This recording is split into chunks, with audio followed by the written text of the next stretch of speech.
Meu nome é Pedro Henrique. Hoje, mais uma vez, iremos falar da nossa pergunta: qual o projeto de Deus para a vida passageira do homem? É essa pergunta, só que já estamos hoje na 7ª parte. Vamos hoje estudar na Palavra de Deus, no livro de 1 João, no capítulo 3, do versículo 10 até o versículo 24, que diz assim: Nisto são manifestos os filhos de Deus e os filhos do diabo. Qualquer que não pratica a justiça e não ama a seu irmão, não é de Deus. Porque esta é a mensagem que ouviste desde o princípio, que nos amemos uns aos outros. Não como Caim, que era do maligno, e matou a seu irmão. E por que causa o matou? Porque as suas obras eram más, e as de seu irmão justas. Meus irmãos, não vos maravilheis se o mundo vos odeia. Nós sabemos que passamos da morte para a vida, porque amamos os irmãos. Quem não ama a seu irmão permanece na morte.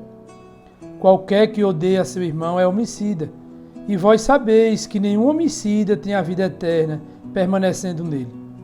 Conhecemos o amor nisto, que ele deu a sua vida por nós, e nós devemos dar a vida pelos irmãos. Quem, pois, tiver bens do mundo e vendo o seu irmão necessitado, lhe cerrar suas entranhas, como reside nele o amor de Deus? Meus filhinhos, não amemos de palavra, nem de língua, mas em obra e em verdade. E nisto conhecemos que somos da verdade, e diante dele estaremos seguros em nossos corações. Porque se o nosso coração nos condena, maior é Deus do que o nosso coração, e conhece todas as coisas. Amados, se o nosso coração não nos condena, temos confiança para com Deus. E qualquer coisa que lhe pedirmos dele, a receberemos, porque guardamos os seus mandamentos, e fazemos o que é agradável à sua vista. E o seu mandamento é este, que creiamos no nome de seu Filho Jesus Cristo, e nos amemos uns aos outros, segundo nos deu o mandamento. E aquele que guarda os seus mandamentos nele está, e ele nele. E nisto conhecemos que ele está em nós, pelo Espírito que nos tem dado. Amém, né? Graças a Deus, mais uma vez, por essas palavras importantes, né? Por essas palavras de boas intenções para as nossas vidas, por esse aconselhamento que o irmão João, mais uma vez, tem dado aqui aos irmãos e às nossas vidas, né? E hoje vamos dar continuação à nossa 7ª parte desta pergunta. Qual o projeto de Deus para a vida passageira do homem, né? Hoje já estamos na 7ª parte e focamos aqui em 1 João, no capítulo 3, do versículo 10 até o versículo 24. No versículo 10, João já chama a atenção e ele coloca uma bifurcação, né? Ele coloca os dois lados à vista do ser humano. Ele diz o seguinte: nisto são manifestos os filhos de Deus, de um lado, e os filhos do diabo, do outro, né? Ele bota uma bifurcação do lado direito e esquerdo. Ele diz, né?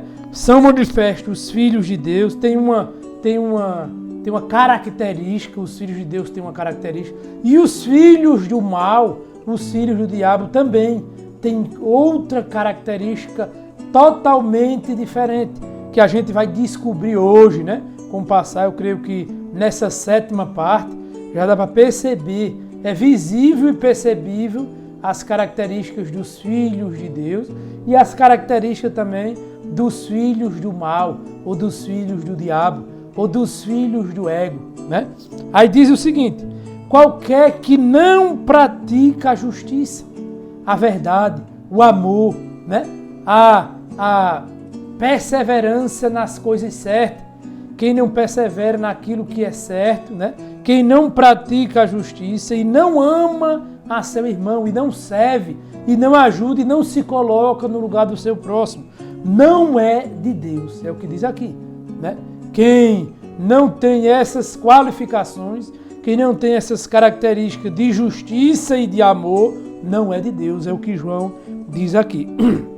O versículo 11 em diante ele diz: porque esta é a mensagem que ouviste desde o começo, desde o princípio, que nos amemos uns aos outros, né? O Velho Testamento, ele é formado por lei, por dogmas, por regras, né? Que não é válido mais para que a gente venha viver, para que a gente venha praticar nos dias de hoje.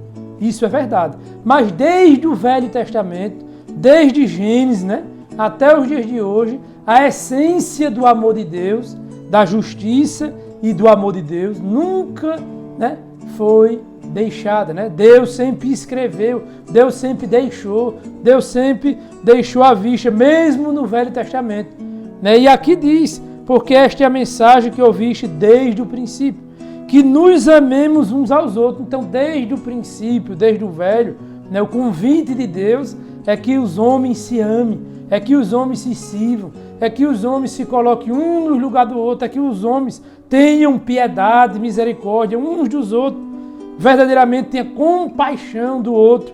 Esse é um ensinamento que desde o Velho Testamento já tinha.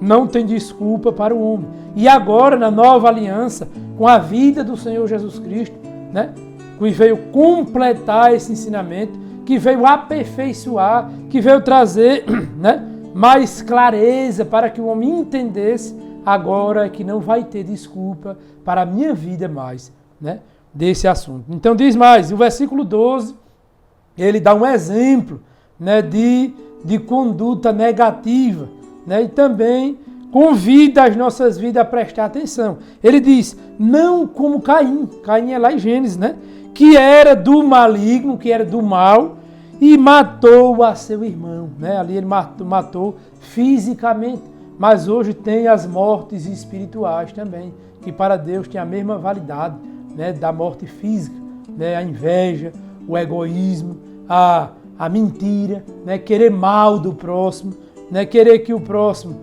não tenha, né, a mesma qualidade, o mesmo dom, o mesmo serviço que eu tenho. Então engloba várias coisas. E aqui ele diz, não como Caim, que era do maligno e matou a seu irmão. E ele mesmo, o irmão João, pergunta, e por que causa o matou? Né? A gente sabe, conhece algum de vocês a história lá de Caim e de Abel, né? Que Caim matou Abel, o principal objetivo, o principal fator foi a inveja, né?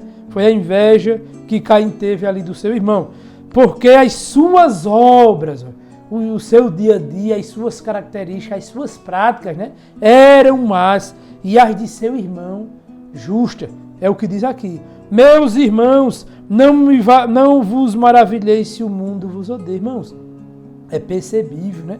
Principalmente nos dias maus, nos dias difíceis que estamos vivendo. As pessoas que têm desejo, né, de praticar o bem, né? Quem tem desejo e quem pratica o bem pode ter certeza que ele vive uma vida de renúncia, que ele vive uma vida de perca, que ele vive uma vida de sacrifício espiritual.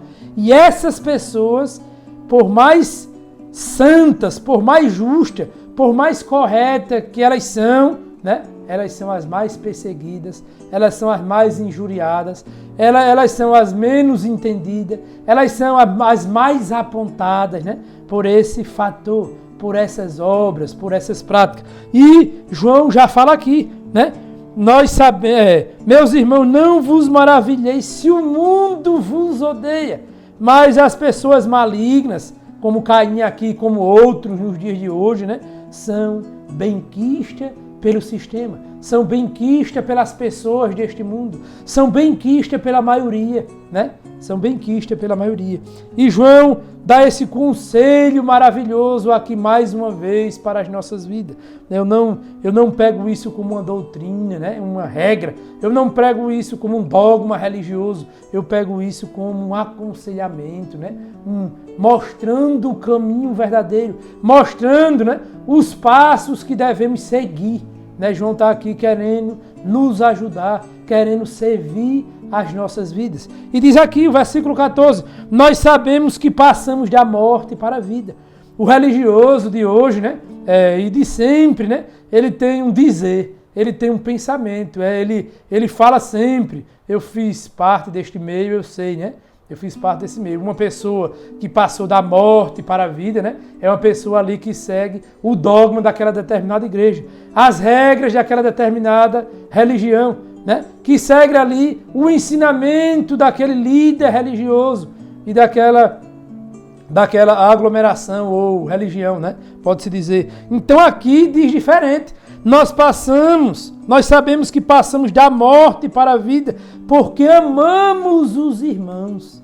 Olha a diferença, irmão. Não fala de dogma, não fala de regra, não fala de doutrina, não fala de RI, regulamento interno, não fala. Fala de amor, né? Eu passei da morte para a vida, eu passei do diabo para Deus, eu passei das trevas para a luz por causa de uma só característica, que é amar o meu próximo como a mim mesmo, né? Diz aqui, nós sabemos que passamos da morte para a vida porque amamos os irmãos. Olha, irmãos, a característica do homem que passou das trevas para a luz ou da morte para a vida é a prática do amor no dia a dia.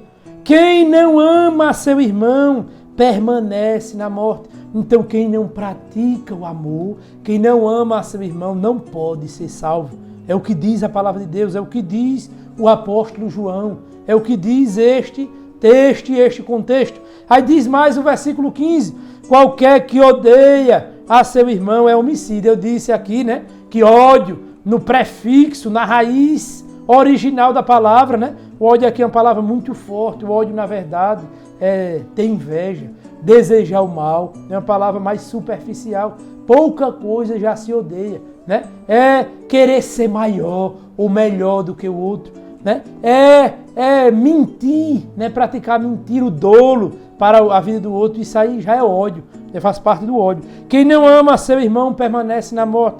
Qualquer que odeia seu irmão é homicida. Olha, só em odiar, só em querer mal do outro, o homicídio já prevalece. Não precisa matar, né? Com a faca, com um revólver, com uma arma branca, com uma arma de fogo, não precisa.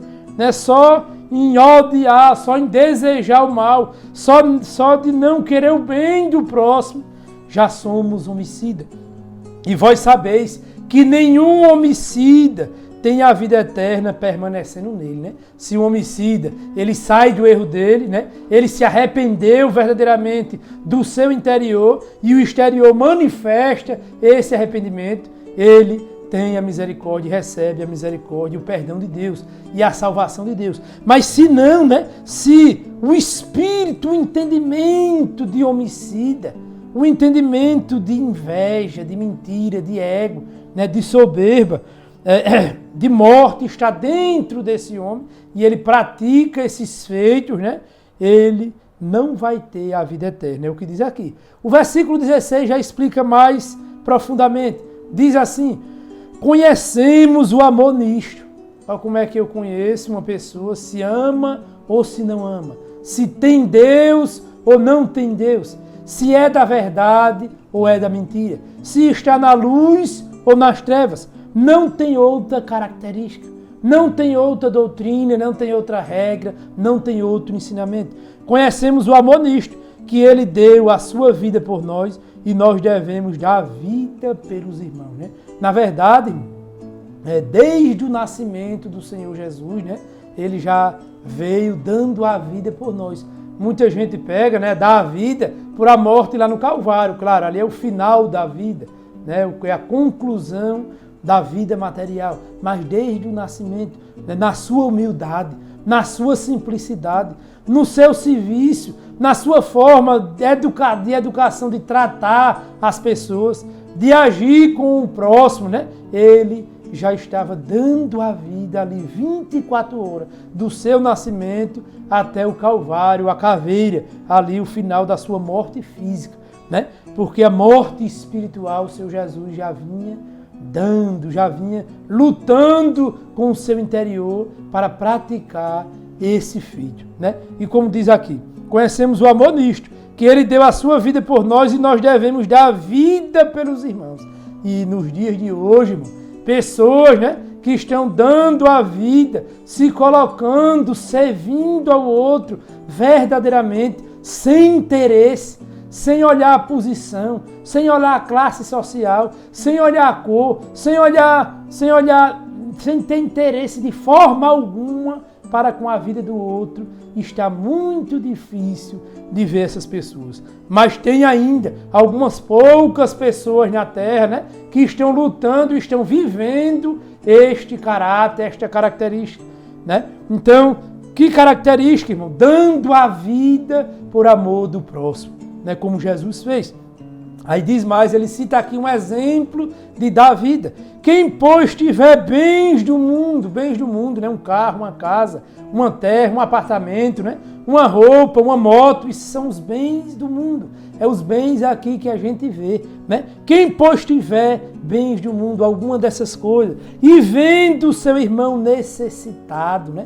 Necessitado sem o básico, sem o alimento, sem as vestes, sem um local digno para morar, né? E, como diz aqui, vendo o seu irmão necessitado, lhe cerrai suas entranhas. Como reside nele o amor de Deus? Fechar a mão, não ajudar, não servir, né? Ele está fazendo uma colocação aqui, muito proveitosa essa colocação. Aí ele mesmo pergunta, como está? Como reside nele o amor de Deus? Eu pergunto, o Espírito de Deus está nessa pessoa? Não está, irmão. Lá na frente vai dizer, né? E a gente vai entender de forma melhor aqui. Meus filhinhos, não amemos de palavra, nem de língua, mas em obra e em verdade. E nisto conhecemos que somos da verdade. Então aqui ele está dizendo para a gente não amar de boca, mas nas práticas, nas obras, nas características. E isso são características espirituais, vinda do Espírito de Jesus Cristo, ou do Espírito de Deus, né? Então ele está dizendo, meus filhos, não amemos de palavra, nem de língua, mas em obra e em verdade. Então até aqui, irmão, já é percebível, né, a característica de uma pessoa que nasceu de novo e a característica de uma pessoa que não nasceu. Mesmo a religião, mesmo os líderes religiosos, os pastores, os padres, os bispos, os rabinos, dizendo que não, né, que nasceu de novo, mas não precisa ter a prática, mas não precisa ter o amor na essência da vida. Então mesmo essas pessoas dizendo, não acredite, porque a palavra de Deus, o irmão João, o apóstolo João e o próprio Senhor Jesus está mostrando para as nossas vidas característica de pessoas que nasceram de novo e característica de pessoas que não nasceram de novo. Mesmo falando de boca e dizendo que nasceram, e dizendo que vão ser salvos, e dizendo que tem fé, e dizendo que não precisa do amor para ter a salvação eterna, né? Então aqui já clarei, já diz, meus filhinhos, não amemos de palavra nem de língua, mas em obra e em verdade. E nisto conhecemos que somos da verdade. Olha como a gente sabe, a gente conhece se uma pessoa é da verdade ou se uma pessoa não é da verdade. Se uma pessoa é do mal ou se uma pessoa não é do mal. Se uma pessoa é do bem ou se uma pessoa não é do bem. Como? E nisto conhecemos que somos da verdade. E diante dele estamos seguros em nossos corações, né? Já falou aqui, quem pratica o amor é da verdade e quem não, não é da verdade. O versículo 20 ele diz, porque se o nosso coração, a nossa consciência nos condena, maior é Deus do que o nosso coração e conhece todas as coisas, né? Então aqui é uma palavra que vamos ressaltar, né?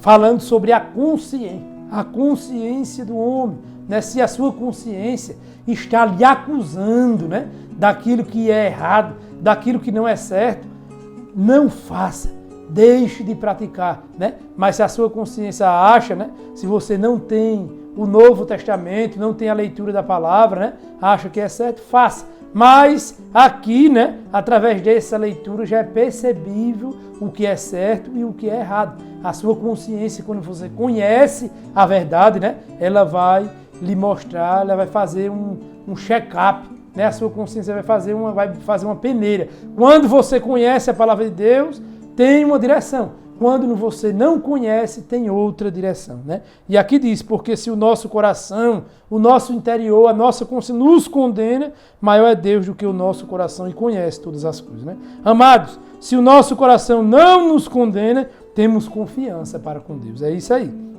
E qualquer coisa que lhe pedirmos, dele a receberemos. porque guardamos os seus mandamentos, né? Que é amar a Deus sobre todas as coisas agora, né? E ao próximo como a si mesmo. E fazemos o que é agradável à sua vista, irmão. O equilíbrio, né? Nem nenhuma extremidade do lado direito, nem nenhuma extremidade do lado esquerdo. Mas o equilíbrio, né, faz parte da coerência, né? E tudo em que há coerência, tudo em que há equilíbrio, né, há a verdade, está a verdade, né? Então Deus ama pessoas equilibradas. Deus ama as pessoas, né, que não são incoerentes. Deus ama pessoas coerentes. Deus ama e se agrada de pessoas que são constantes, né, que não são inconstantes. Uma hora é uma coisa, outra hora já é outra, né? Deus ama pessoas equilibradas e que andam pela constância, pelo equilíbrio, né? Então é isso que a palavra está querendo nos direcionar nesse setor. E qualquer coisa que lhe pedimos, dele a receberemos, porque guardamos os seus mandamentos e fazemos o que é agradável à sua vista, ao seu desejo, aos seus olhos. O 23 diz, e o seu mandamento é este, de novo, que creiamos no nome de seu Filho Jesus Cristo. Então, duas coisas, né? Primeiro, crer, né, no Senhor Jesus Cristo e praticar essa crença, que é a prática do amor. Ele diz aqui, o seu mandamento é este, que creiamos no nome de seu Filho Jesus Cristo e nos amemos uns aos outros. Então, em outras palavras, fé mais obra. Nem só fé, nem só obras, mas fé mais obra. Fé é crer, né? E as obras, está dizendo aqui, é a prática do amor, é amar uns aos outros, não de boca, mas na prática, como diz João aqui nestas maravilhosas palavras, né? Diz aqui, e o seu mandamento é este, que creamos no nome de seu Filho, Jesus Cristo, e nos amemos uns aos outros, segundo nos deu mandamento, que é este, né? E aquele que guarda os seus mandamentos, nele está, e ele nele, né? E nisto conhecemos que ele está em nós pelo Espírito, ou pelo entendimento, ou pela consciência, ou pela direção, né, que nos tem dado de equilíbrio, de coerência e de prudência, pode-se dizer, né? Essa prudência, esse equilíbrio e essa coerência é mais uma característica de uma pessoa que tem o Espírito do Senhor e Salvador Jesus Cristo, né? Então estamos aqui na nossa 7ª parte, né? Eu creio que essa semana estamos fazendo a nossa live ao vivo, né, nesse mesmo assunto, e queremos a participação dos irmãos, desejamos, né, que os irmãos participem nesse espírito, nessa direção e nesse tema, para nos ajudar, né, nos fortalecer e fortalecer a vocês também, né? Eu creio que essa passagem, mais uma vez, tira as nossas dúvidas, né, de vários assuntos, de várias coisas, de várias direções, né? Eu já agradeço a todos que têm nos assistido e até o próximo vídeo.